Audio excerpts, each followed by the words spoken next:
Ira's podcast. He's Zach. Hello. I'm Ira. How you doing? We're back again to talk our talk. Start off the bat with sports as usual.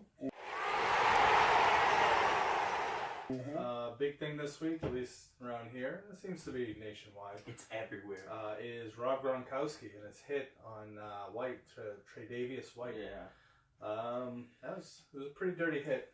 You can't really complain about that. I'm not good. I can't defend him. No, he was not smart with it. He just it sucks because he's been boiled over for years now, being held every time, hit.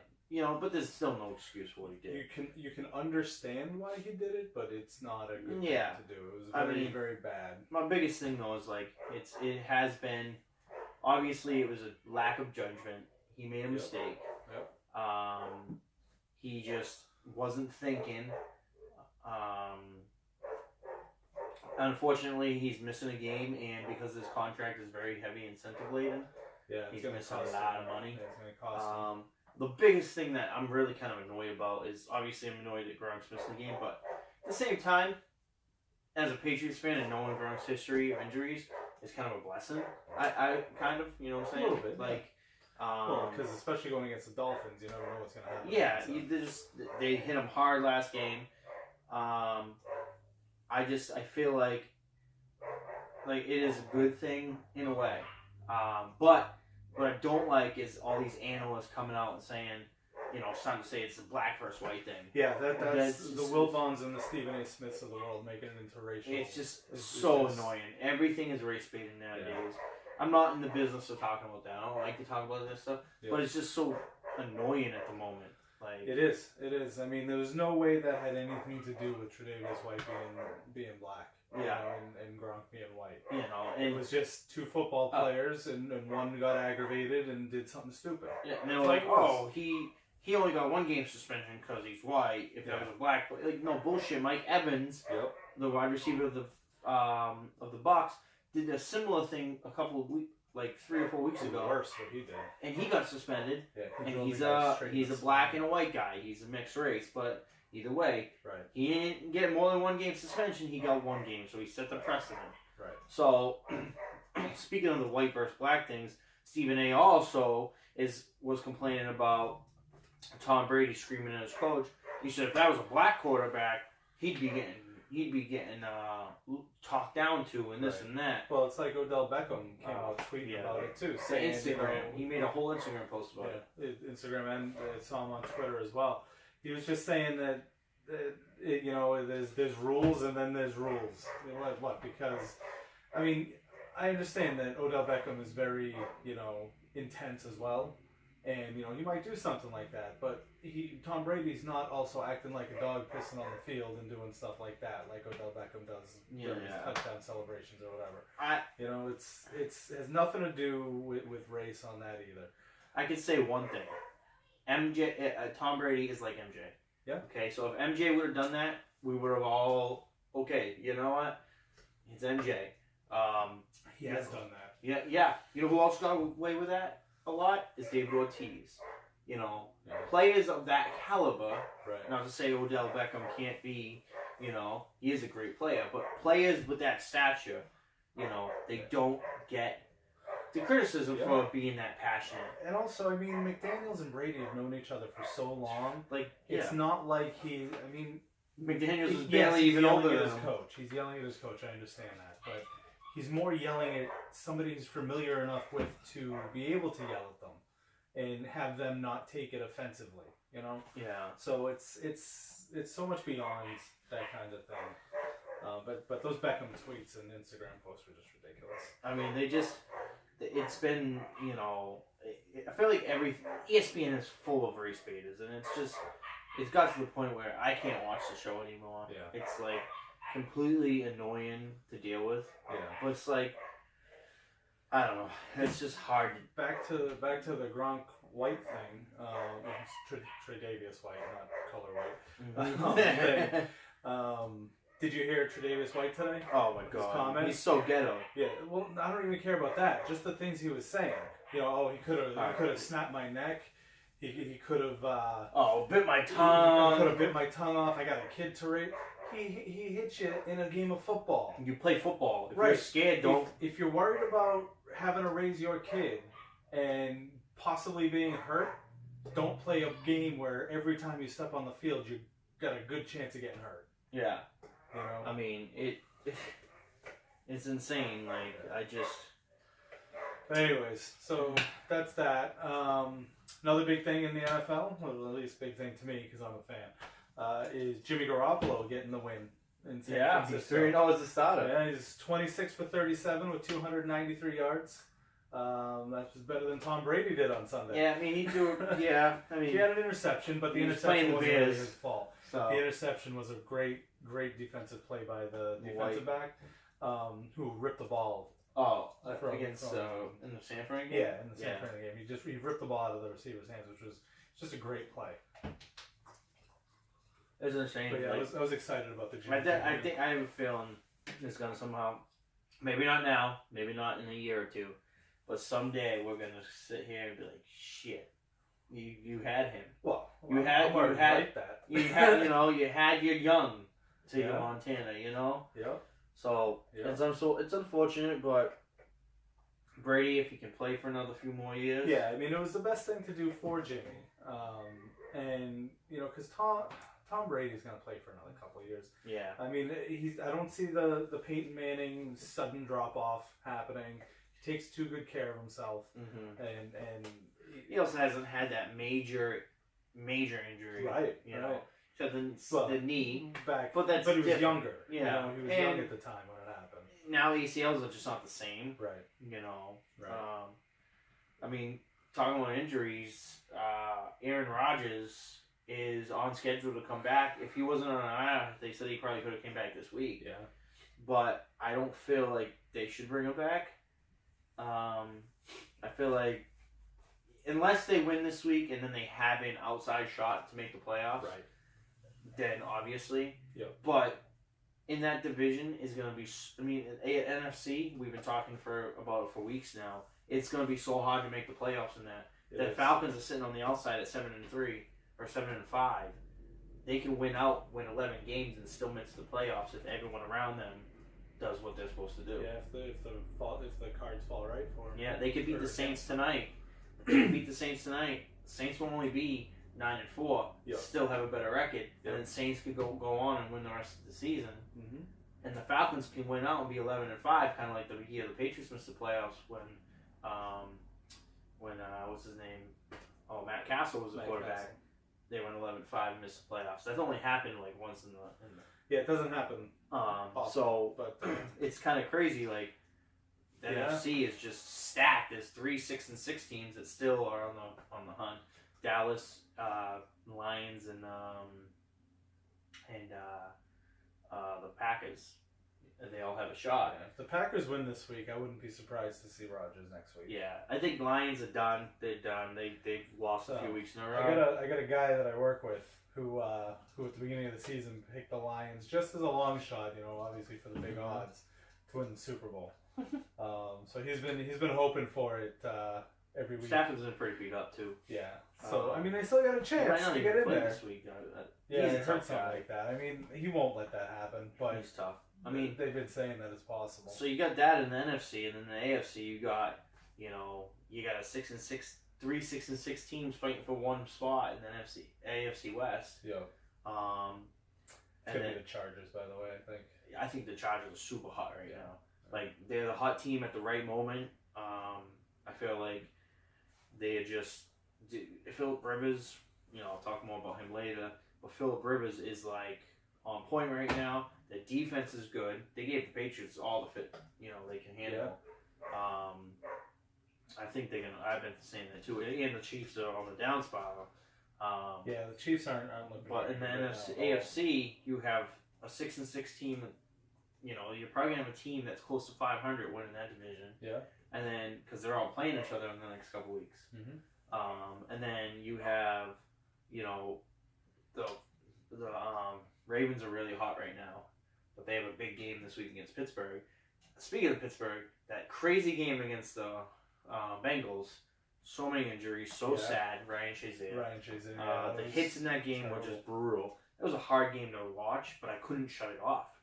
Like, every hit was like, holy shit, like, this is insane. Like, so, right, the Steelers played them, the Bengals, AFC North. He just calls it AFC North football, Roethlisberger. They got the Ravens, and then they got the Patriots. So they're coming in the game after playing two AFC North opponents who beat the crap out of each other, and then they got the Patriots. And now they're unfortunately missing Shazier the rest of the season. They're going to be missing their start and tackle. The rookie's hurt too, right? The rookie wide receiver. The weird name. I can't remember his name. Juju Smith? Juju. No, he's not hurt. He got suspended for this week. Oh, suspended. Yeah, his suspension didn't get overturned because he was taunting, essentially. Yeah. The safety for the Bengals who got the suspension, his was overturned. Gotcha. For the head, hit on the head. Yep. It's just, you have a lot going on, and it's a final stretch of the league. I mean, you're going to have a team in the AFC that probably close to 500 make the playoffs, while in the NFC, you got a team, probably two teams. You're going to probably have a 10-6 team, or close to that, 9-7, 10-6. Because if any of those 6-6 teams went out, they're 10-6, but I'm probably going to miss playoffs. Same thing, you got, possibly, even if, the Falcons would lose one more, they go 10-6. Yeah. They're going to be out. Because the Seahawks, they're getting hot. They beat the Philadelphia Eagles this week. So it's a fun, NFC's fun to watch, right? Like, it's fun. It's getting better. Football's getting better. A couple weeks ago, we were talking about how boring it is. Yeah. But lately, it's picked up. I had a big write-up about the AFC versus NFC the other day in my little own page. Yeah. But, I mean, this week's games are pretty cool. It's weird. It's a mixture of games. Some really suck. Yeah. And then some are good. Yeah. You get the Falcons versus Saints tonight. Obviously, big implications. Yeah. Then you got Packers Browns. I mean, you got a couple of great games like that. You got Lions Bucks, Raiders Chiefs. That's actually big. That should be could be. I mean, if Alex Smith plays the way he played last week, anyways. 49ers versus Texans. Texans, if they lose this week, they're essentially eliminated from the playoffs. Anyways. Yeah. They haven't been officially, but. Once Foster went down. It was over. Another huge game is Panthers versus Vikings this week. The Titans versus Cardinals. Cardinals still outside shot. They need it, but Titans finally took over the division. So the Titans needed that. Chargers versus Redskins. So we're talking about the Chargers. Yeah. I think they are just really hot right now, and and I mean the Skins are. Imagine that though. They started the season 0-4. Yeah. And they can win the playoff. Get to the playoffs. Yep. It's pretty cool. Yeah, they're good. This game right here, Eagles versus Rams. I mean, that might be the game of the week right there. It's a good game. Eagles can't, if they're not careful, they're the first seed. If they're not careful, they're gonna be the third or fourth seed. They could be because all those four teams are right one game within each other. 2 10-2s and 2 9-4s. Yep. I mean 9-3s.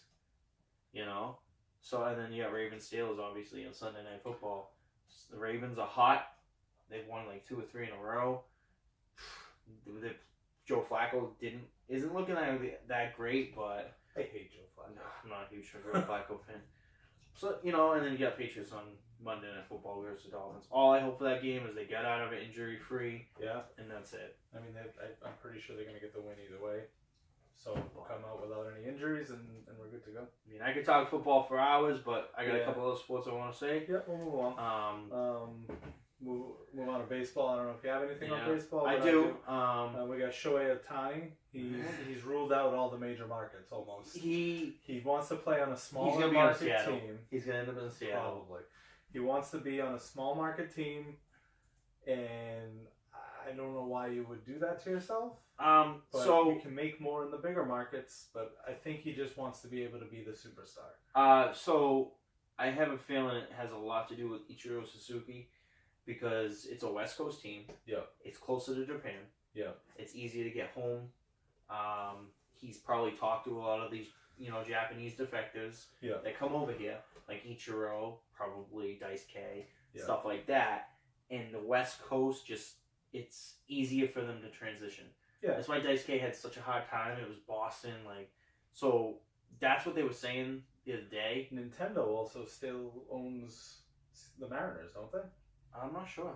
That's possible. I think they do, and I mean it's a Japanese-owned company, so Yeah, I did think I heard that. I heard that the other day. they used to own them. I'm just not sure if they still do. Well, I'm either way, pretty I sure mean, they do. I'm excited to see this kid. He can hit and pitch. Yeah, we'll see what they do with that. I hope they. But I mean, the majors are a little different. It just makes sense. The West Coast makes sense for him. Yeah. I mean, when I heard he turned down the Yankees and then the Red Sox were the next one he turned down, I was like, wow, all right. But then it started, to kind of piece together. Ichiro was so much success in Seattle. Speaking of Seattle, they made a huge trade today. They traded for D. Gordon of the Marlins. Yep. Shortstop. I mean, that's big for them. They're loading up, hopefully. D. Gordon's a really good player. Yeah. I mean, and Marlins are just shedding contracts. Yeah. That's so. And speaking of the Marlins, I'm just disappointed that the Sox are out on Stanton. I would. They're out, but I wouldn't rule them 100% out yet. I have a feeling he's gonna be gone. The thing with baseball trades and baseball rumors is everybody shoots everything down and says we're not in it. Then all of a sudden that's who gets the player. Uh-huh. So we'll see what happens. I mean, right now it's leaning towards the Giants and the Cardinals, but they have to see what the offers are, and then at that point Stanton also has to okay the trade there. So there's still a lot to get through on the Stanton thing, but also Jose Abreu is not being traded this offseason. Yeah, that's what the White Sox say. Yeah, at least slowing down until after the basically. Yeah. So that kind of sucks. So what's the Sox to do? I don't know. They still need that power bat. They need it in the worst way. And what sucks is I know that this means they're gonna just end up getting Martinez, and I don't want that. I just don't want. I mean, they today put Henry Owens on waivers to clear a spot on the roster. That could be just whatever. Like they putting offers in on some reliever, something. Yeah. I mean, there was another huge trade in the sports world today too. NBA, Jahlil Okafor was traded to Brooklyn Nets for Trevor Booker, and I love it because players are starting to get to the Brooklyn Nets. That Brooklyn pick that got traded to the Cavs is starting to look a lot less good for them. So you knew he was gonna get out of there. He's a scoring big man, but he's kind of, he can't really rebound all that well, and he can't hit the three. And the NBA has become you gotta hit the three to really be on the court. It's kind of the way the game has become. Yeah. But he can still score like down low, and he's just an old traditional, big man. Yep. So I kind of like it. And because it hurts the Cavs. Yeah. And also, maybe Cavs are on a 13-game winning streak too. They are. It's kind of scare me, I mean, I didn't expect to be in first still place old. For the whole season. I expect the Cavs to finish the season in first place. It's still old. It's not going to surprise me. IT is, close to coming back, but whatever. There's some good games this week, though. It's, tomorrow night, Celtics versus Spurs. Yeah. That's kind of big. And then Pistons are playing Golden State, so that's another good game. So that'll be an interesting one to watch. So it's been, that's basically what I have for NBA. I had one more baseball thing. Aaron Boone being announced as the Yankees head coach. He never coached anything before. I know that's an odd choice. It's so weird. What? Because he hit a home run against the Red Sox. I don't get it. It's almost like he's just going to be a puppet. Yeah, I don't know what they're doing. I don't know. I didn't hear the details of the contract, how long it's for. I don't even think he's coached Little League. But it's just a strange choice. He had other options out there that were better, and they went with Aaron fucking Boone. Yeah, that's the only way to explain it. Like, what are you doing? Yeah. But he probably came on the cheap. He probably is not that expensive. If you they also interviewed Beltran, I think. Yeah. Beltran, Carlos Beltran. Yeah. What the hell? Yeah, that was weird too. I heard that he was one of the ones in the running too. It's like, why? What are you trying to do? what's your objective with that? Bring in someone who can be friends with the players because they're around the same age. I just don't get it. I don't like it. Apparently, they didn't like the way Girardi was with the younger players. Yeah. But that's what everyone is so baby. There's so much of babies now. Like, tell the player to deal with it. Yeah. Don't complain. Like, if you have a good manager, you were winning with him. He got that team to the playoffs. That shouldn't have been in the playoffs. Right. Though I think that was more like the 2013 Red Sox. They won in spite of the manager instead of because of the manager. But yeah. So I mean that's it for baseball too. So I had two other sports related things. One, we talked about him last week, but Tiger Woods. Yeah. He wound up finishing in 9th place, which is a pretty good showing. He was 8 strokes under. He was 10 strokes off the lead, but that's not his fault. That's the guy who won just went insane. Yeah. But yeah, a -8. That's really good for him. There's all kinds of money betting going towards him for the Masters now. Yeah. It's crazy. Well, I wouldn't be surprised. What is he? I think he needs one more to catch Jack Nicklaus. I hope it happens. I don't know if it's Masters wins or just overall wins or what. I hope he does. But he's close to Jack Nicklaus in wins of some sort. And then the only other thing I had, which is actually pretty major news in the world of Olympics, maybe not national, world of sports, not national sports, is Russia being banned from the Winter Olympics because of a doping scam. Well, they've always been dirty. Yeah, well, in Sochi, they had the sports ministry, the Russian sports ministry, tampered with over 100 urine samples. Oh, God. To conceal steroid use. I know some of the athletes going to be able to compete in neutral. Yeah, they can compete on their own, basically. They can't represent Russia. Yeah. I don't know who's going to take up that offer. Well, I bet you a few have dual citizenships, too. That's true, too. Yeah. A lot of the athletes usually do. Yeah, but I mean, think of it this way. It's Russia. It's not like the U.S. Like, the U.S. would be, okay, go represent your other country. Russia's not going to be down for that, I don't think. So, I mean, do you want to piss off the country of Russia? I don't think so. It's funny because Russia's usually one of the big ones in medal counts. Yeah, they are. They really are. Well, because it's so big and there's such a big sports population in Russia. But yeah, so that's pretty big. I was surprised to see that. I mean, that's one. I wasn't so much surprised to see it. No, I was just surprised. Have you it was seen such Russians? a big thing. Yeah, the hands, and the vodka intake. But yeah. So, do you have any other before we? The only other thing I had, which I thought was kind of funny, was the sports world and the Celtics nation freaking out because of Gordon Hayward's wife tweeted a picture of Gordon Hayward. He was playing. He's a big, I think, Overwatch player. Oh yeah. And he sits him and his daughter. He's got his 2 computers, sending his thing. And when she tweeted it, she didn't mean to, but in the picture, his left foot didn't have a boot on it. Really? No. So he's at home after a day of whatever, and he didn't have the boot on. So the Celtics nation freaked out. Everyone started writing on Twitter like, "Oh my God, he's got the boot off." But they clarified that he can take the boot off at night. You're supposed to take the boot off during the day when you're at home with your leg, not being used. I mean, not that it's the same. Not that it's the same thing, but like my mother broke her foot, or hairline fracture in her foot. She wore the boot when she was home. She took it off. When she did anything, she had to put it on. Same thing.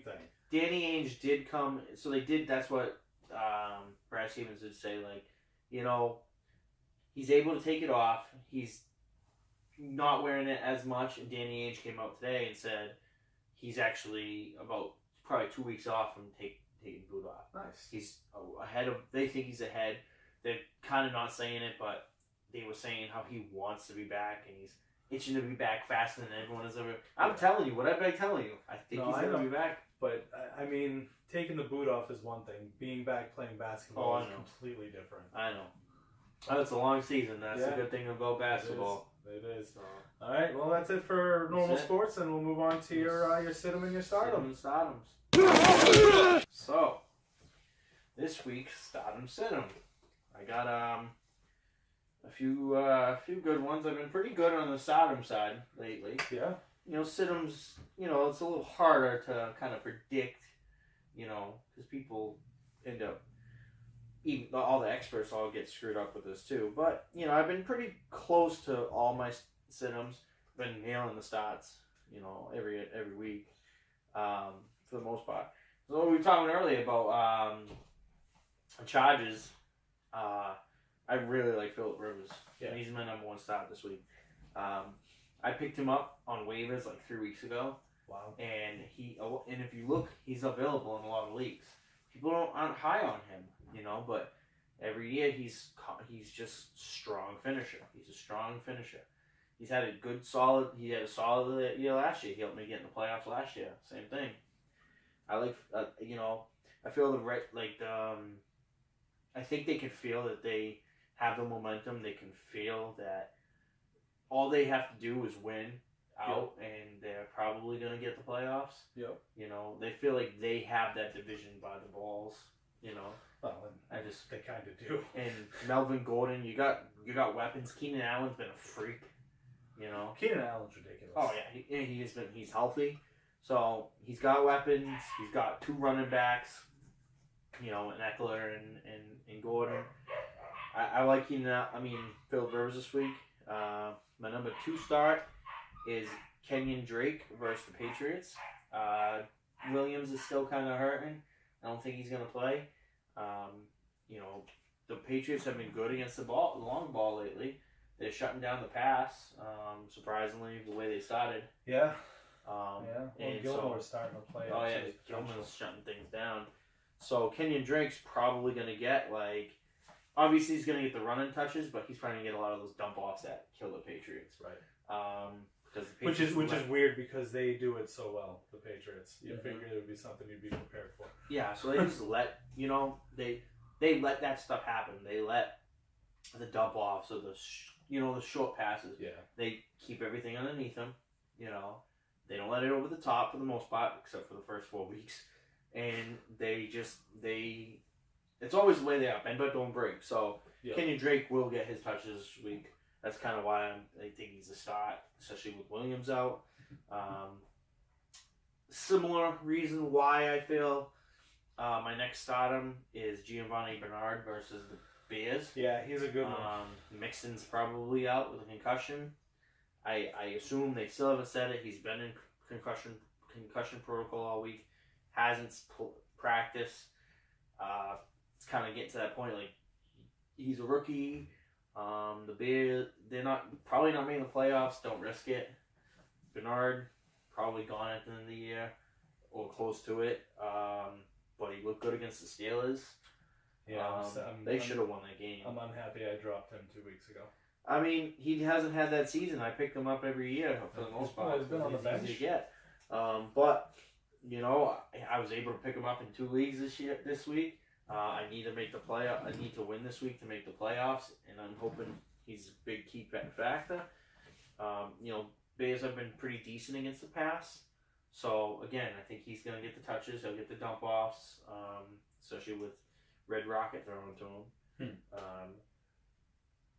So I like him in that matchup against the Bears. In my 4th start is Marquise Goodwin versus the Houston Texans. I've kind of picked receivers against Texans every year. Every week. You can go back and look, and I've picked because the number 1 receiver on the team always ends up beating them. Yeah. They get their numbers. Goodwin had a career year or a season high last week of catches in a game. He had 8 for 99 with Jimmy G throwing to him. So I like Marquise Goodwin this week against the Houston Texans. Yep. This one's a little weird. It's kind of a toss-up. I couldn't really figure it out, but in the Dallas versus Giants matchup, I like both tight ends.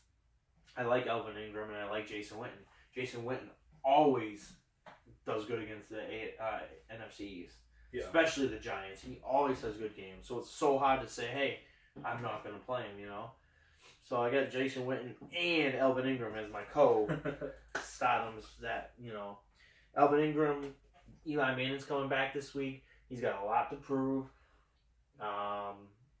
he needs to realize use your best weapon that you have right now, which is Ingram. So I think they're both going to have big weeks. I hope, because I need Ingram to have a big week with Gronk getting suspended. So before we move on to your sit-ems, I actually have not that it's my thing, it's his thing, but I have a stardom as well. Steven Anderson, tight end for the Texans. I know you're talking about, the Texans not being all that great right now. Yeah. But every other tight end I have is hurt, and he went out last week and had a really good week after they got hurt. I heard what's his name? Toucher and Rich have a fantasy guy on in the morning. I picked up Anderson last night, and what was a big thing he talked about at the end of the thing. They always ask who's your big pickup of the week. It was Steven Anderson at like 8. But I think the kid's gonna have a good week. I think he's gonna end up with at least one touchdown. Could be a lot of yards. Savage likes to dump him off short. Yeah, he sucks. So he really does, which is unfortunate He because I should got be an DeAndre NFL Hopkins. quarterback. In both leagues, I have DeAndre Hopkins is still getting his numbers. He is. But yeah. So just something I throw out there, Steven Anderson. Yeah, I mean that's good. It's a good it's a good observation, good pick.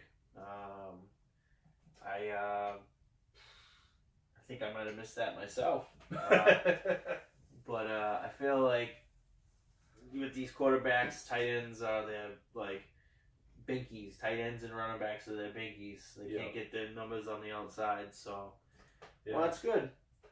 That's good. I'm just trying to go back and see exactly what did you do last week? I didn't have him on my team, so it's not going to show me. But yeah. So my sits for this week, my number one sit is Alfred Morris versus Giants. So he had a great week last week. He looked good. Everyone, a lot of people dropped him the previous week before that. So then he was sitting on waivers and had a good week. So rule of thumb or whatever, he gets picked up by everybody back on waivers again this week as one of the number one waiver pickups, right? Yep. So what's he gonna do? He's probably gonna shit the bed. So that's just kind of like the way I think it happens. Like it always happens that way. Like you get all excited about a player and then he just doesn't live up to the hype. So I try not to get too excited about players like that week in and week out. Yep. But I always, in my fantasy teams, I've always kept one spot at the end of my roster was interchangeable player, which I can drop him and not really be sad about. So I can make those waiver pickups and make chances, Yep. So I always kind of do that. And so I put a waiver in for him, but he wasn't my highest priority. Yep. I accidentally, like an idiot, dropped Ingram in my league the week before, but then Gronk got suspended, so I was like, and I had no other tight end. Like, oh crap! Like I was hoping Ingram wouldn't get picked up. The only other option really was Austin Jenkins, which I would have known about that kid. Yeah. So last week he had 12 targets with 5 catches, 79 yards and a touchdown. Yeah. So maybe I might have to look into that instead.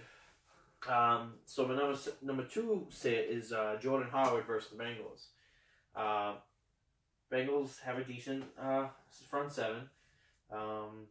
Howard's been on the downslide. He's not doing so hot. He's just not getting the touches. He's not looking good.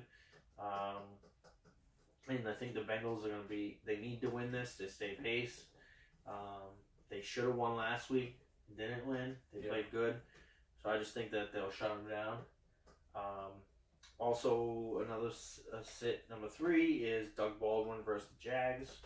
Jags got a good defense. We've been saying this for weeks. They have a good defensive, Another good game, by the way, is Jags versus Seahawks this week. Yeah. But they're going to want, in order to win that game, they're going to need to try and shut down, obviously, Russell Wilson, but they need to shut down his number 1 receiver, Doug Baldwin. So I also don't think that Jimmy Graham will do all that hot this week. So, but then again, maybe he's more targeted because the corners are so good on the outside. Yeah. So, I don't like Latavius Murray, who's been good over the last few weeks. He's getting the touches now. He's getting the touchdowns. He's getting the goal line carries. But Carolina was embarrassed by the Saints running game. Yeah. Both Ingram and Kamara. So they really need to lock down this week. There's no way. Kuechly's got to shut down Murray. They gotta let Case Keenum beat them. So they need to shut down the run game between McKinnon and Murray. No, I hope they do that. And, I got Keenum. Yeah. So they gotta make Keenum beat them. So I think Murray's gonna get shut down. They'll probably they got a good. They're not getting the fantasy points, the Vikings defense, but they're locking down defenses. You know. Yeah. They're not letting the yardage and all that. And then my number 5 sit is Kirk Cousins versus the Chargers. Same reason on Phillip Rivers. I think he's going to be good. Yeah. I think Kirk Cousins is going to be bad because the Chargers can smell. They're like a shock. They like can taste the blood right now. They smell the blood.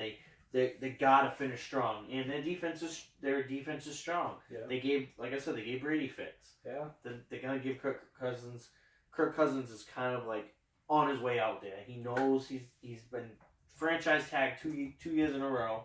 He knows he's on his way out.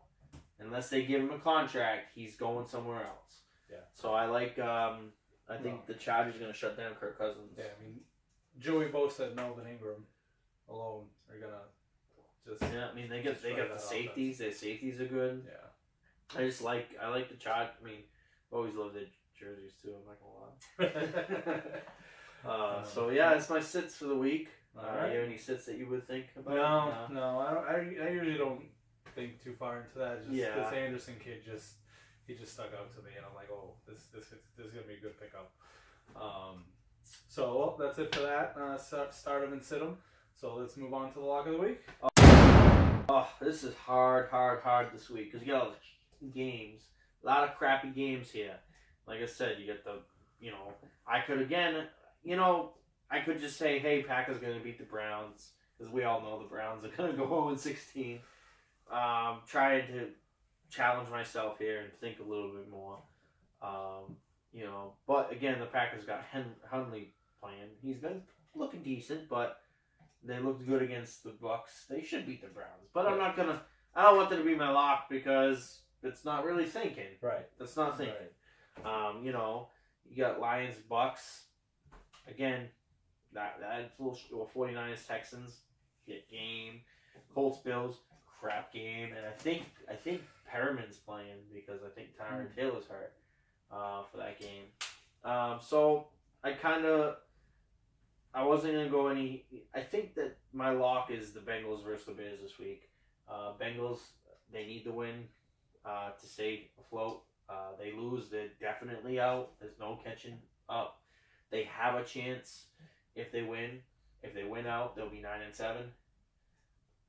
And then the Ravens have the Steelers this week. Possibility that the Ravens, lose 2 more. Yep. So the Bengals have to win. Yeah. They lose, they're out. There's no getting in. They're not getting in at 8-8. Right. Not in the wild card. They might have an 8-8 AFC West team, but we're not having an 8-8 wild card team. I don't think it's gonna be very high, because Colts and Jags are both fighting for that spot in the AFC South, and they're both 8-4.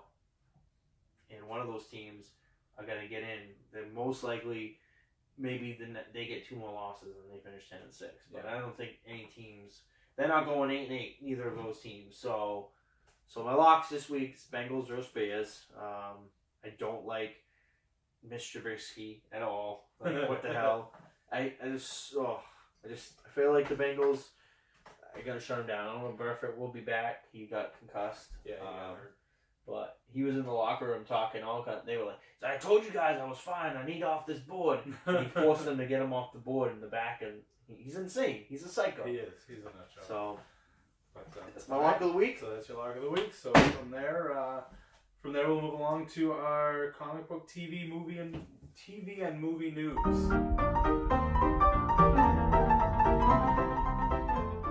All right. So comic book. TV and movie news. It's been a busy week for me, so I haven't had a chance to watch all the TV shows, but we're going to get to that in a minute. The big news is, and I mean, I've only seen it from one source. I haven't seen it from anybody else, but the Disney and Fox deal is done. That's kind of big news. Now, what does that mean for Marvel? CNBC or something? Yeah. Is on the So it's a pretty reputable source. especially since I don't know, does Disney own ABC or NBC? I don't remember. Disney owns ABC. ABC, okay. So, but either way, CNNBC is a pretty reputable source. So I tend to believe that it's done. Even if it's not, it will be probably before this airs on Saturday. But yeah. So I mean, what does that mean for Marvel? It means now they can do whatever they want with any of their characters. Except for Spider-Man. Please don't touch Deadpool. He's still technically owned by Sony. They do have that agreement. Yeah. But I think that Sony, if they see this happen, they'll be like, okay, whatever you want to do, we're good with Spidey. But there was talks that Sony wanted to buy Fox too. Yeah. But Fox was more comfortable selling to Disney. More comfortable because they got more money. Well, it wasn't just that. They were just From what they were saying, they were just comfortable that things would be treated right, and Yeah. My only question is, does that also mean the television channel Fox? No, that's staying with.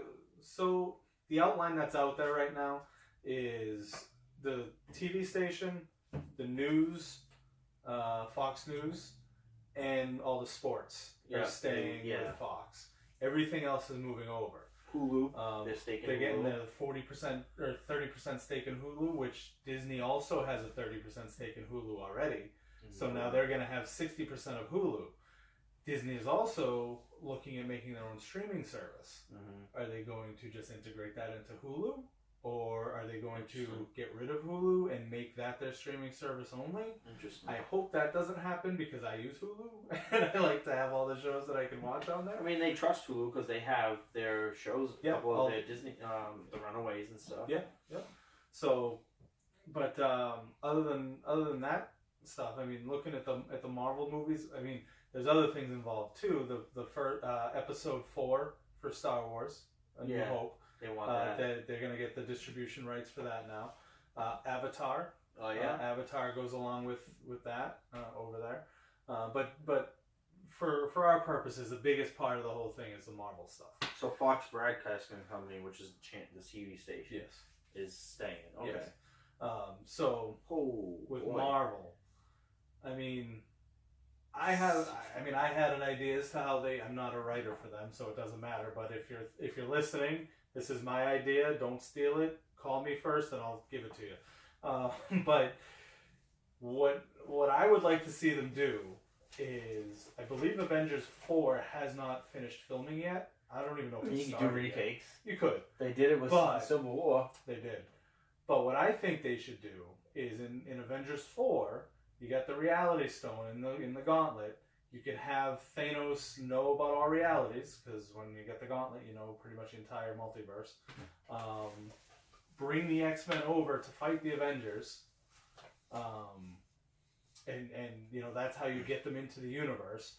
And then whatever happens in the battle, I don't have that story. But and then at the end, and have Hugh Jackman be Wolverine. I know he's hung up the claws, but he said back in February, he said, the one thing that would make me become Wolverine again would be if I could go and fight against the Avengers, or if Junior, or be part of the Avengers. Have something to do with that. So have Hugh Jackman play Wolverine in that, and then you get the Time Stone, make it part of the story, and Thanos makes Wolverine young again. Now you have a new actor come in that might look a little bit like Hugh Jackman, maybe not, or even use a reality gem again and just change Wolverine, and have him bring in some short guy. So many possibilities. So many possibilities. Yeah, so I mean, they can. Honestly, I would just rather than recast. I love Hugh Jackman as Wolverine, but it's different. Yeah, and that's the purpose of the end. Changing him into something else. But I just think that there's also not rumors. There is a major twist in Dark Phoenix, the new X-Men movie coming out next year. They haven't said what the major twist is, obviously. A lot of people are thinking it's going to be the No More Mutants story, which means nobody knows about the mutants, but what they're going to do, actually, it means all the mutants lose their powers, but what they're talking about is Professor X wipes everybody's minds of mutants. Now, this movie takes place in 1992. So it's before the current MCU happened. Yeah. So they think that Professor X wipes the minds of everybody in the world of mutants, so nobody knows about them, and people start to learn about them now in the MCU. So now you have a reason why they haven't been around, a reason why nobody knows about them. Because the show's taking place the movie's taking place in 1990s. Yeah. So they could. That's pretty cool, actually, because they could recast these characters as older actors. Older actors, like more mature, like in their 30s, early 30s, instead of, because they're still in their teens, I think. So, I mean, there's a lot of possibilities that they could do, and I'm very much looking forward to see how they do it.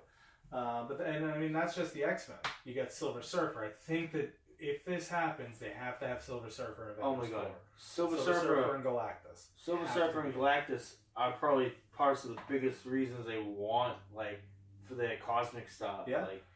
Thanos and Silver Surfer is one of the biggest rivalries in comic books, So if you can get Surfer early enough to get them into Avengers 4, now you have a new helper for the good guys against Thanos.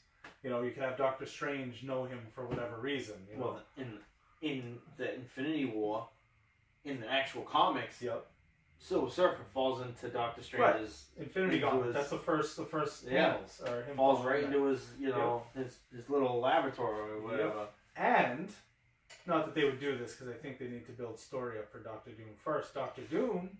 There were 4 main characters in the Infinity Gauntlet story. It was Strange, Surfer, Warlock, and Doom. They were the big 4 heroes. Doom on the good guy side, that were organizing everything against Thanos. So, now you're going to get 2 of them back. They've already said Warlock isn't in it, though. So that kind of...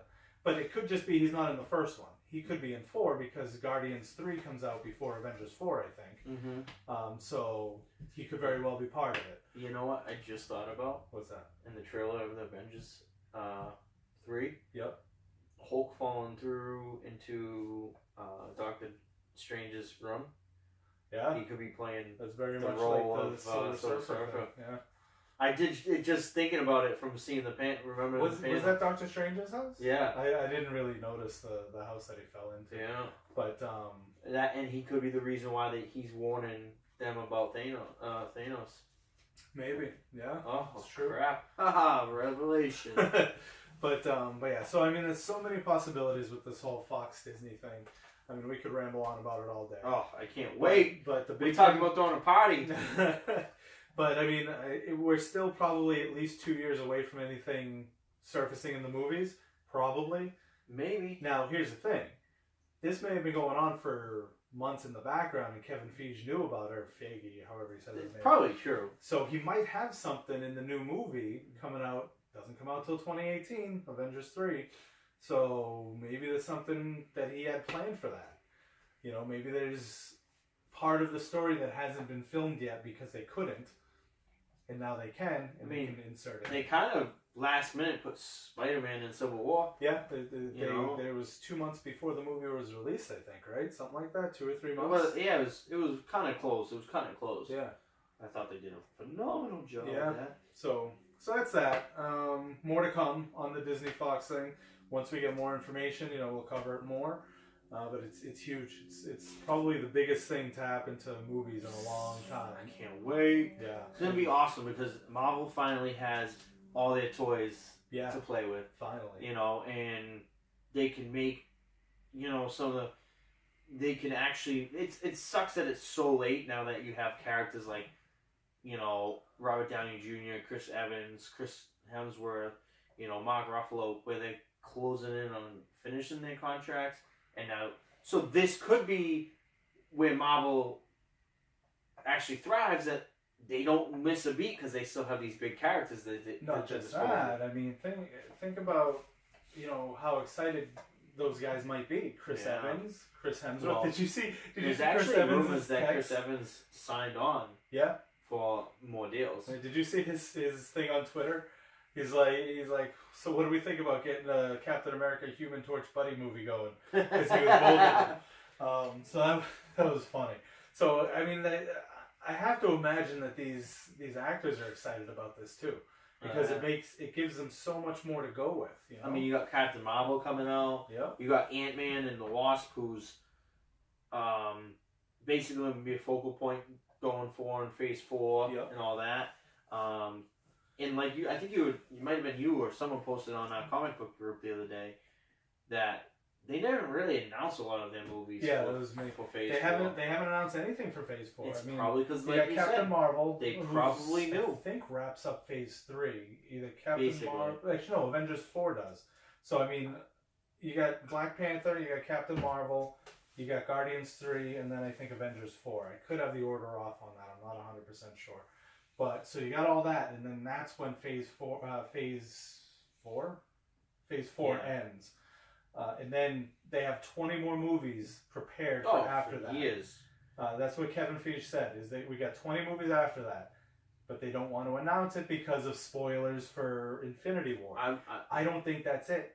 I think they didn't want to announce it because he's got X-Men. He's got Stan Lee had said in an interview. Probably last year, I think it was. Maybe not even last year. Yeah. I remember that Marvel's going to have their babies back. Yeah. He basically said that. Like, they're going to have their properties back. Yep. And he's not wrong. It's happening. Yeah. See, my biggest concern with Fantastic Four, and this has always been my concern with Fantastic Four, you have one of the hardest powers to put on film in Mr. Fantastic. I mean, even on the Flash with Elastic or Elongated Man, it doesn't look good. Yeah. How do you make that look good? And I mean, in the comics, you can do it because it's 2-dimensional. You know, where you've just got the flat panel and you can do things with it. That's, you know, it looks okay. It looks pretty good. In 3D or where you have things going behind and in front and other things like that, it's just hard to make it look good. None of the Fantastic Four movies have made Mr. Fantastic look good. And I mean, he's a crappy ass character, and I hate him. But take that out of it. I mean, I'd like to see him in a movie again because he's a comic book character, and I want to see all of them in a movie at some point. Yeah. But I just think that it's going to be hard to do the Fantastic Four right. I'm a little nervous because another company is kind of in talks with Fox. It's Comcast, and they wanted it too. Yeah, that's not like you bastards! Don't ruin this for us, Comcast. I'll cancel my cable if you do that. You bastards! Disney's gonna get this.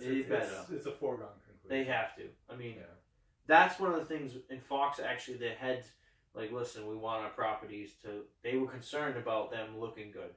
Yeah. They know that Disney will do well. I mean, there's nobody better. I mean, there is now with all this positivity, there is a downside to this too. Mm-hmm. Disney's getting too freaking big, and they're going to control way too much.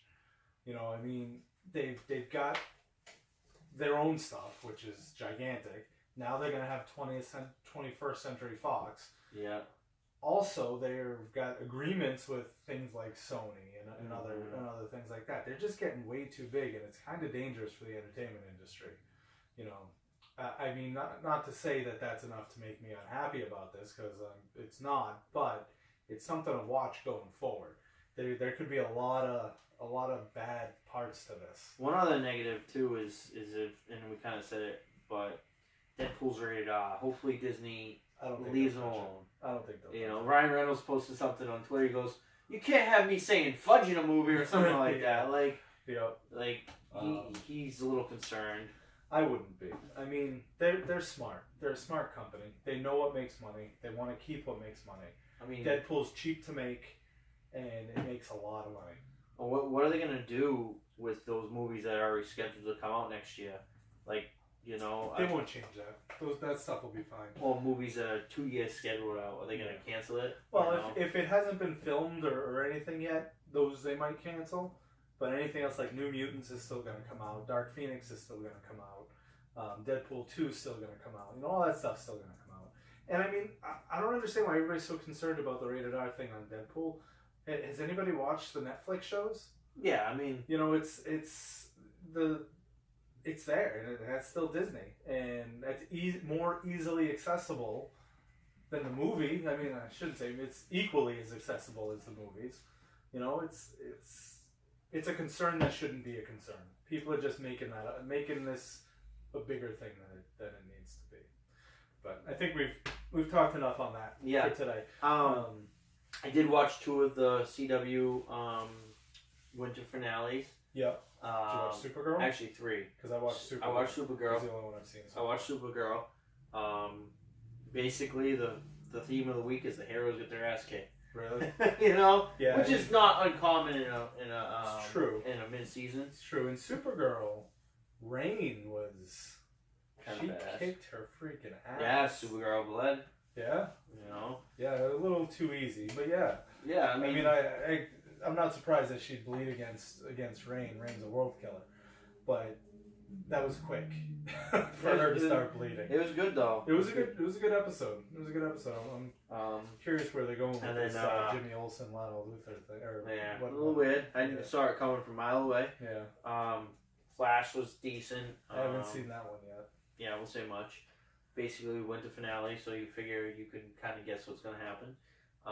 Legends was kind of another episode, like dealing with Professor Stein dying. Yeah. Kind of sad, kind of.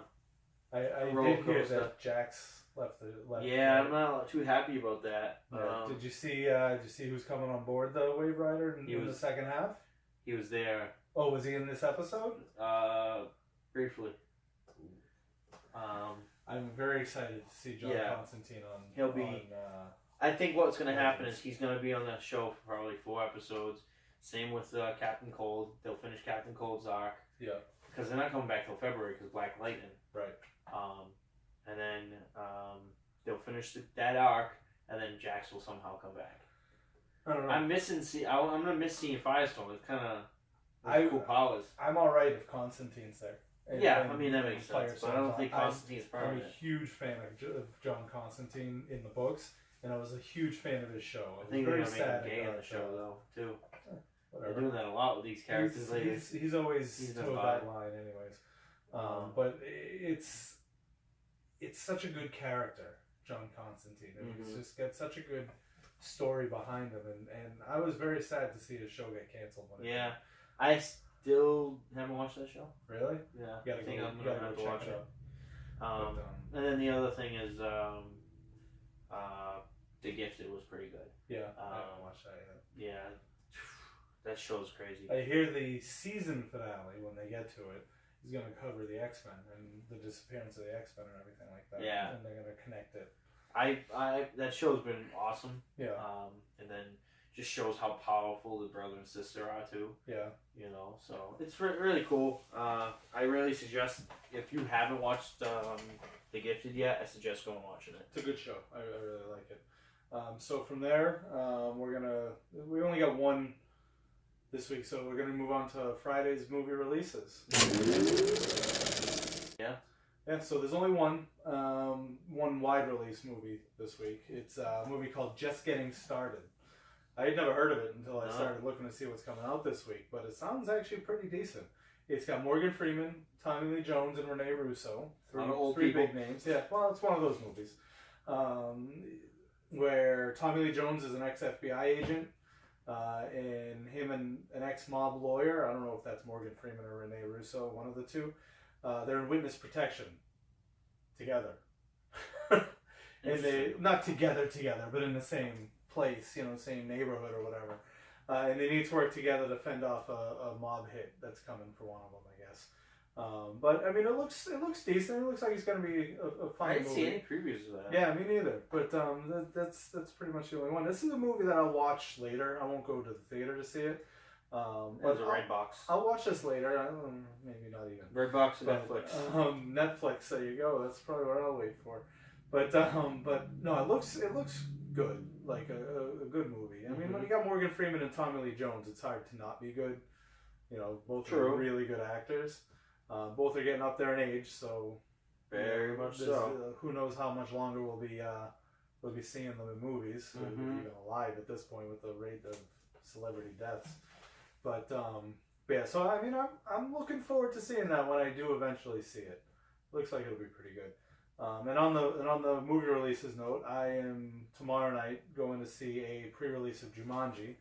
That's cool. So I'm looking forward to that movie. I mean, The Rock and Kevin Hart together. I love The Rock. What was it? See Central Intelligence. Oh, that movie was so funny. The movie was a funny movie. So I'm really looking forward to it. Then you add in Jack Black and the girl who plays Nebula's in it, Karen Gillan.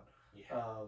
Yeah. So I haven't really seen her in much other than when she was Nebula. So I'm looking forward to see her in something different where you can actually see her, not just as blue thing. She's pretty. She looks pretty.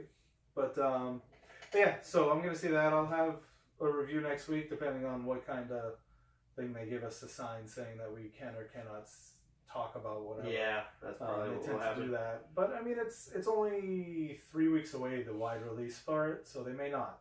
Yeah. But the last movie I saw like that, we were told, not to tell anybody anything. They said, let everybody know you were here, what you thought about the movie, but don't give any spoilers away. Cool. So if that's what they tell me, I'll give you a spoiler-free review next week. If they don't tell me that, be prepared for spoilers. Sounds good. Because I'm looking forward to that movie. The original was great, and I mean, I feel like this is like the opposite. Completely different. It's the opposite, because before it was they were brought back out of the game. Now they're going into the game, so it's gonna be cool. So with that, there's no gaming spotlight this week. That's my fault. I had the game, I was ready to go, and I just left it at home. So we're gonna skip that this week, and we're just gonna move on to the classic comic storyline.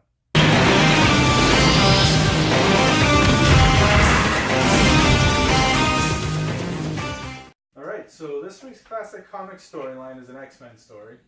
X-Men only. Mm-hmm. It's called X-Cutioner's Song. It's from the early to mid-90s. Basically, the plot is Strife, who is Cable's duplicate. He goes to this concert that's in Central Park that Professor X is at. And Professor X is giving a speech or whatever, and he shoots Professor X with the techno-organic virus that has Cable's, that's all over Cable. So while that's happening, he's teamed up with Mr. Sinister, Strife has, and Mr. Sinister's disguising himself as Apocalypse and running the Four Horsemen, and he sends them to go kidnap Cyclops and Jean Grey. So now you got Strife, who looks like Cable, they're identical, so he's in the crowd as Cable, he's pretending to be Cable, and he shoots Professor X. So now the X-Men want to go after Cable.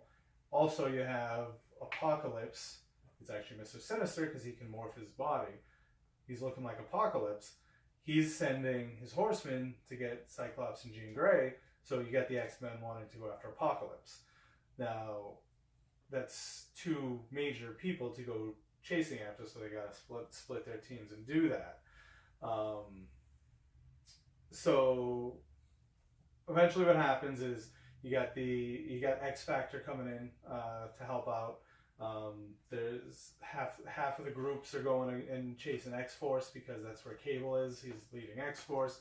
You got half of them going after Apocalypse. Well, they find out in not too short of time, or not too long of time, that Apocalypse is actually sleeping in his regeneration chamber, and it's not him leading the Horsemen. So, they actually turn to Apocalypse for help, because Apocalypse is the one who created the techno-organic virus and infected Cable as a baby.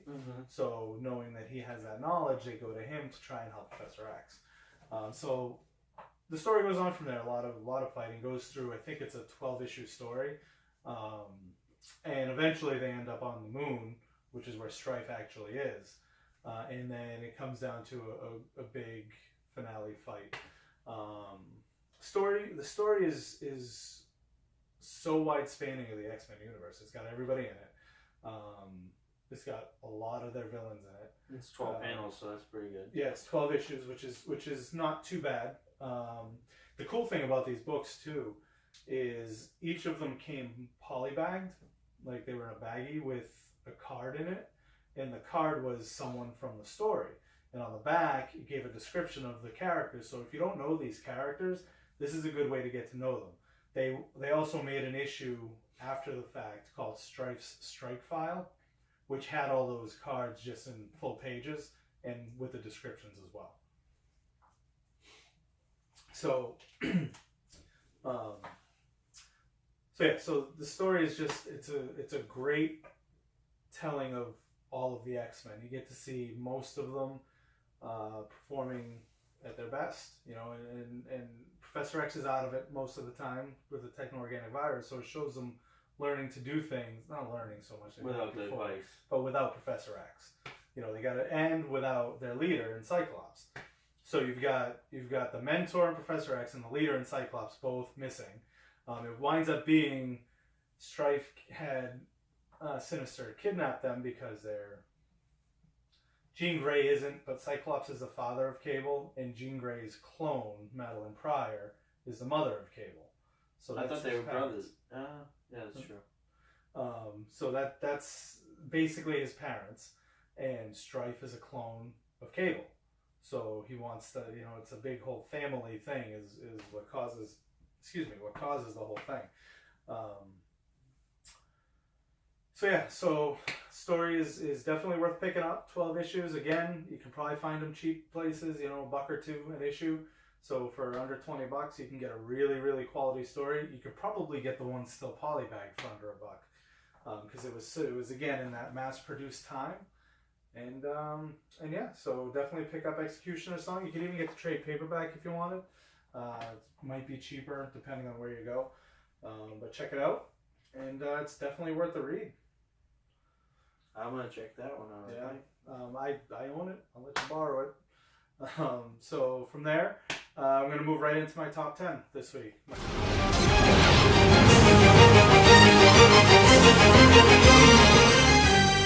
Top 10 of the week is top 10 members of the X-Men. Hey, makes sense. So this is gonna be some people on here people aren't gonna like, but it's my list. You know, if you like it, good. If you don't, let me know in the comments. But number 10 is Bishop. Not a big fan of Bishop, but I'm a big fan of what he does, like his purpose. You know, like his time traveling was important to the story. Coming back, trying to, you know, he's just everything he does in the books. It went earlier. I mean, recently I don't really know so much about him. Because again, I really haven't gotten deep into the stories that have come out recently. But I mean, he's a big character. He was important enough to make it into one of the movies. So he's got to be something, right? But no, I mean, Bishop is a strong character, a strong African American character. You know, there are always complaints about, you know, racial diversity back in the time when this came out, when he came out, I should say, in the early '90s. But he was a big step in the right direction for the X-Men. I mean, there have always been the thing with people from all over the world, but other than Storm, you didn't really have too many African American characters. So he had an important role in the X-Men. Number 9 is Colossus. I mean, Colossus has been around since the 70s. You know, he's an important character. Feels like everyone's big brother. Yeah, he was, and I mean, his sister Magic, you know, she became important. But Colossus is a big thing. The reason why I have Colossus on this list is because of the legacy virus. He trying to think of the way to put it. He didn't cure the legacy virus, but he was a big part of it. He stuck himself with the needle. And I gotta be honest, I don't remember the exact outcome of it, but him doing that had led to something with curing of the legacy virus. And it's pretty important in X-Men, in the X-Men universe. After that is Kitty Pryde, number 8, Kitty Pryde. She's gone by many names. Sprite was one of them, Shadowcat, Kitty Pryde, with her pet dragon Lockheed. Dragon. But she actually led the team for a little while. Didn't she have a relationship with Colossus? Yep, too? her and Colossus were together for a while. But yeah, so Kitty Pryde is on there. Number 7 is Iceman. He's a guy who doesn't get a lot of credit. I've always liked him. Iceman is an Omega mutant. So he's One of the super top powerful. That's top level. Top 6? He's 6, right? Something like that. I think the top is 6, right? I don't agree with it. I don't think he's that powerful because he's Iceman. He just goes around with his little thing. But he is an Omega level mutant. So for that reason alone, he deserves to be on this list. But he's also one of the original 5. He was the youngest at the time. He always acted like the youngest until probably the mid 90s, which is where he really grew up, and that's when they started to show his powers and how strong and powerful he could be. Number 6 is Jean Grey, another original X-Men. Another Omega. One of the most powerful telepaths in comic books, and telekinetic as well. Excuse me. She's gone through many different lives. Mm-hmm. She's like a cat almost. She's got 9 lives, but her biggest thing was obviously the Phoenix. She became a cosmic entity, basically. She wound up destroying planets. She's killed billions of people, but she was possessed by a cosmic entity that made her do that stuff. That's when she became the Dark Phoenix. But one of the biggest storylines ever in comic books is the Dark Phoenix. Oh yeah. But she's also one of the best storylines in the X-Men '90s show. Yeah, it was pretty good. It wasn't perfect, but it was pretty good. But yeah. So and then she was so important that when she died, they cloned her. Mm-hmm. Mr. Sinister cloned her into Madeline Pryor, who became Cable's mom. So and then in the Age of Apocalypse storyline, her and Cyclops actually were the parents to Nate Gray, who was X-Man. So that's number 6. Number 5, and this is just kind of a personal favorite, is Rogue. I've always liked Rogue. I just think she's a great character. Her story's pretty good. Her history with or Ms. Marvel at the time, she was now Captain Marvel, with absorbing... Mystique is her adoptive mother. Mystique and the Brotherhood were on a plane. They went to go, do something on this plane. I don't remember what it was, but she told Rogue to hold on to Ms. Marvel, who was flying the plane, and she held on to her so long she permanently absorbed her powers. That's where she gets her flight, her strength, and all that. So the downside to that is in her head was Captain Marvel's psyche. So Ms. Marvel, I gotta remember at the time it was Ms. Marvel, was her psyche. So there was a whole story with that, which was really, really good. Number 4, and my wife will be upset that she's only a number 4 and not any higher, is Storm. Storm's basically the vice leader of the X-Men. When Cyclops isn't around, whatever Storm says goes.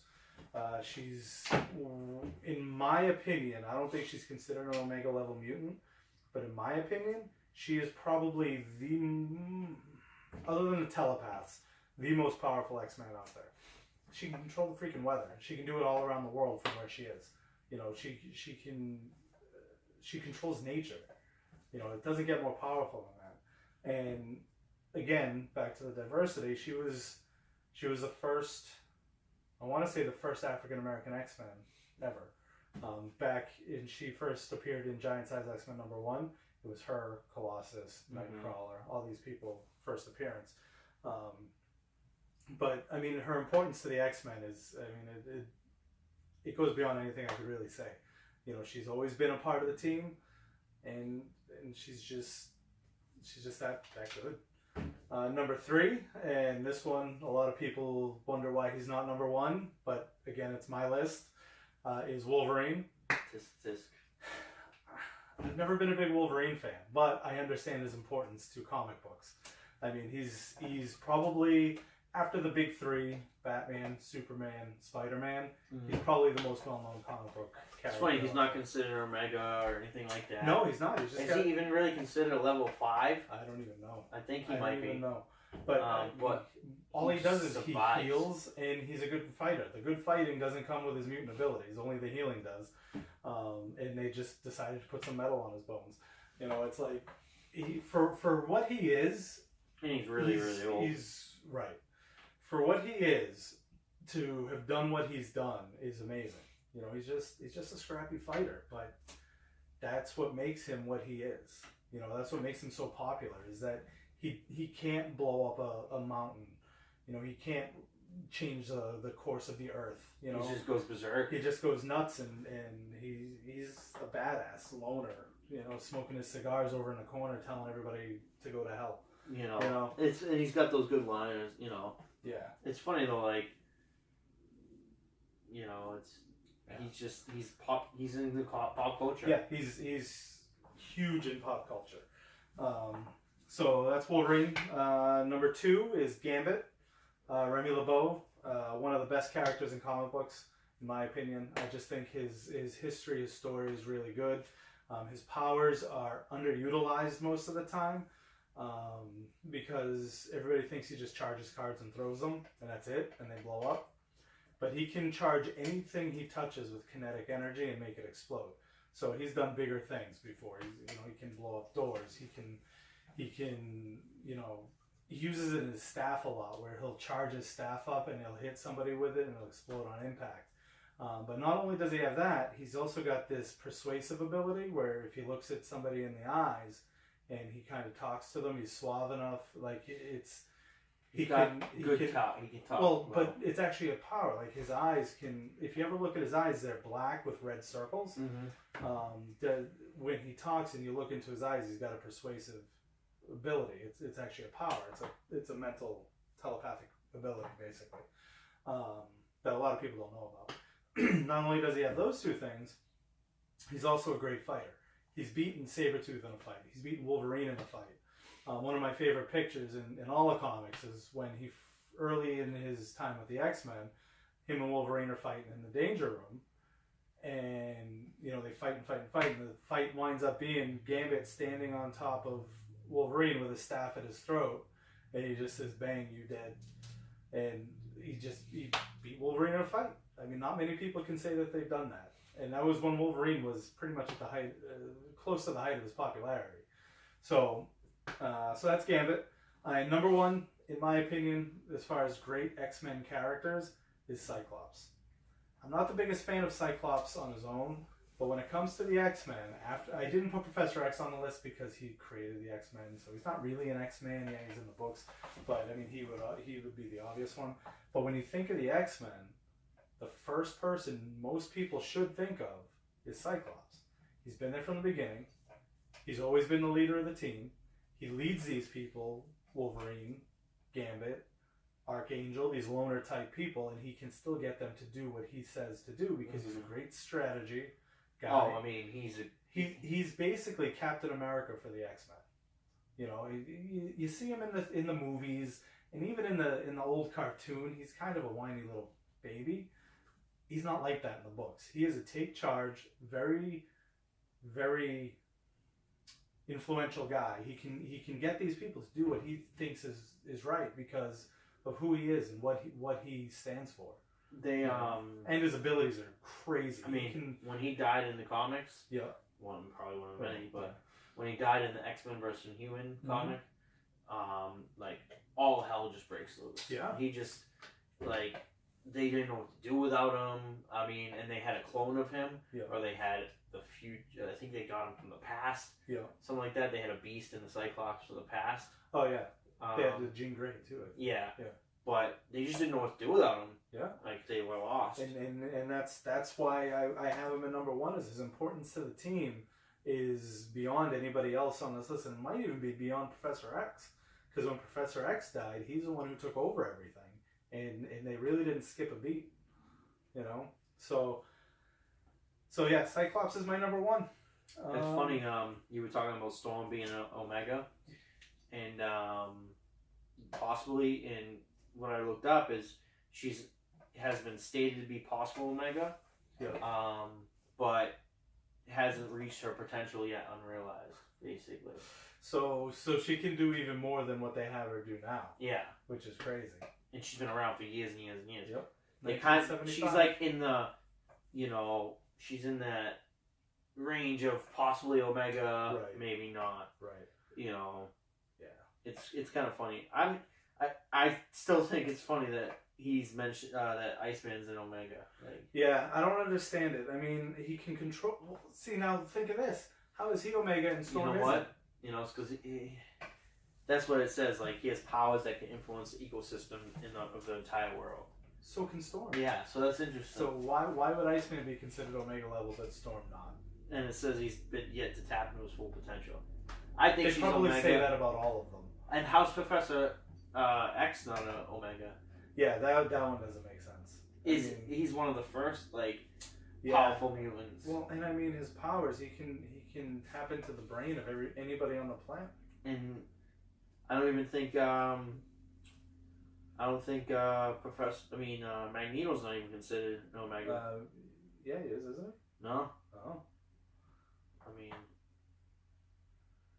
but I think it's like in a lot of them are Franklin Richards should be way beyond Omega. Jean Grey. He should be in his a own lot thing. of them are Summers. A lot of them either clone or If part you of look, you got Jean, you got Nate, you got Rachel, you got Franklin, you got David Haller, which is Legion, and Strife. They're Isn't all David Haller telepaths. the son of Professor X? Professor X? Yes, they're all telepaths. Or sons of two powerful mutants. Yeah. You know? Yeah. Well, Vulcan is a son of Cable's considered a Omega 2, I believe. No, he's not because of the techno-organic virus that keeps him from being Omega. But Vulcan, he's Scott Summers' brother. It's just crazy. You know. It's an interesting topic. Anyways. Yeah. So that's my top 10. And from there we'll move on to our wrestling recaps this week. All right. So this week's wrestling recaps. It's kind of a middle of the road week. Nothing major. Nothing. But it wasn't all that terrible. Have you caught up with both? No, I haven't even. That's all right. I haven't read anything about it. It's been a long week. So Monday night starts the show with Kurt Angle coming out, talking about random stuff, and eventually he gets on to the Intercontinental Champion Roman Reigns having a fight against some. He's like, I'm going to tell you who he's going to fight right now, and then all of a sudden Jason Jordan's music hits. Oh boy.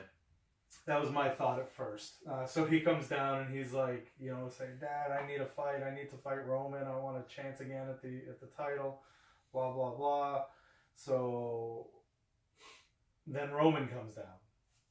And Roman basically tells him that he's just not ready for it. He's like, and if you want a shot at the title, don't go asking your dad for a shot. Come and take it. Mm-hmm. And then they start jawing back and forth, and then Joe comes out. So Samoa Joe's standing up at the top of the ramp, and he's telling Roman, he's like, stop patronizing the kid. You gotta fight me, blah blah blah.